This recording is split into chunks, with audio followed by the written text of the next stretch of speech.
Chair now recognizes Mr. Fallon from Texas for 5 minutes. Thank you, Mr. Chairman. Words mean things, or at least they should. Here's Joe Biden's words from August 28, 2019. First of all, I have never discussed with my son or my brother or anyone else anything to do with their business. From September the same year, I have never spoken to my son about his overseas business dealings. October, same year, quote, I don't discuss business with my son. Were Joe Biden's words true? No, they were false. So why did he lie repeatedly? In an interview back in 2019 with The New Yorker, even Hunter admitted that he talked to his dad about business, specifically Burisma. Many of Hunter Biden's business associates have testified Joe Biden met with them. Two of the ones closest to Hunter, Rob Walker and Devin Archer, were among them.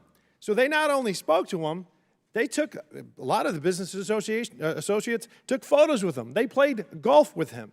Joe Biden gave them White House tours. He wrote letters of recommendation for their children and shared fancy dinners as well. So let's also talk about patterns. Yuri Luzkov and Yelena Baturina. They are Russian, they were married, Russian oligarch billionaires. Michael McFaul, the U.S. ambassador to Russia, ID'd Luzkov as being corrupt. Yelena Baturina wires $3.5 million to Hunter Biden. Soon thereafter, who does she have dinner with? Then Vice President Joe Biden. Kenez Rakishev, and Karim Mazimov, Kazakhstani nationals. Mazimov used to be the prime minister. He's now in prison.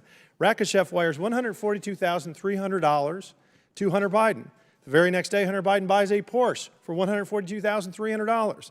And then soon after, who do you think Kenez Rakishev has dinner with? Say it with me. Then Vice President Joe Biden. Vadim Pozharsky and Mykola Zlochevsky, the CEO and CFO of Burisma. U.S. Ambassador to Ukraine, Jeffrey Pyatt, calls Zlochevsky a poster child of corruption.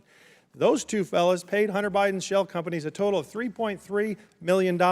And who do you think Vadim Pozharsky had dinner with? Again, say it with me all at once. Then Vice President Joe Biden. So here's a pattern. You have crooked foreigners that deliver pallets of cash to the Bidens, and then they have dinner with Joe. And apparently Joe Biden is one hell of an expensive dinner date. And if that's not selling political access, I don't know what is. My Democratic colleagues report ad nauseum when they talk to the media that there's no direct evidence linking Joe Biden to his son's crimes. Really? This is a FD 1023, which is used by the FBI when confidential informants give them information. This 1023 is only as good as the source. It could be garbage or it could be gold. The FBI describes this source as somebody that is highly reliable and very trustworthy. In fact, they've worked with him for over a decade and paid him well over $100,000. What he has given to them is always checked out. This, ladies and gentlemen, is gold.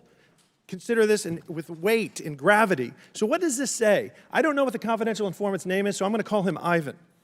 Ivan is not his real name, but Ivan describes Vadim Pozharsky directly admitting to him in a confidential conversation that they hired a not-so-smart Hunter Biden to protect us, quote, through his dad from all kinds of problems. Then Ivan speaks directly to CEO Zlochevsky, and Zlochevsky confides that Hunter Biden will take care of those corruption issues through his dad. Zlochevsky is being investigated by Viktor Shokin, a Ukrainian prosecutor. Joe Biden suddenly begins to call for Shokin's removal.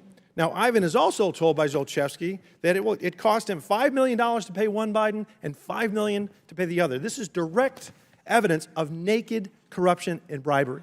Zlochevsky also admitted to Ivan that both Bidens pushed him to pay them and to keep Hunter Biden on the board. Please keep in mind, these were confidential conversations.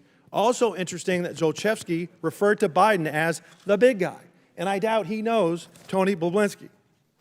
Shokin seized 2 homes, land, and a Rolls-Royce from Zlochevsky. When he was fired, the Ukrainian president admitted in a phone call to none other than Joe Biden that Shokin didn't do anything wrong, but at your behest, we fired him. And then $1 billion of aid that was being withheld was given to Ukraine. And lastly, after Shokin was fired, Hunter Biden and the other members of the Burisma board wrote a letter to the new prosecutor demanding that Zlochevsky, the investigation into Zlochevsky ended. And you know what? Shockingly, it did.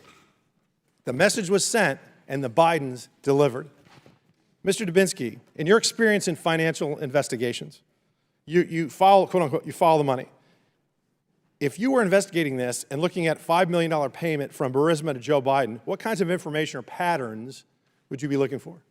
Well, I'd want to know who, what, when, where, and why. What's going on? Why is the money moving? What's it for? What's the substance behind it? And talk to people. Look at documents and talk to people. That's what we do in investigations. I would venture to say everybody in this chamber, if they were the CEO of a company and they saw money moving like that within their own company, they'd want to get to the truth. They'd want to find out, why is that money moving? Why is somebody paying that money out? Those are the questions that need to be asked and get to the bottom of. Mr. Chairman, Mr. Chairman, I have another unanimous consent request. I'd like to enter into the record a July 9th, 2016 letter from 3 Burisma board members, including Hunter Biden, to Yuri Lutsenko, who replaced Shokin as the prosecutor general, expressing concern that Mr. Lutsenko had initiated an investigation into Burisma.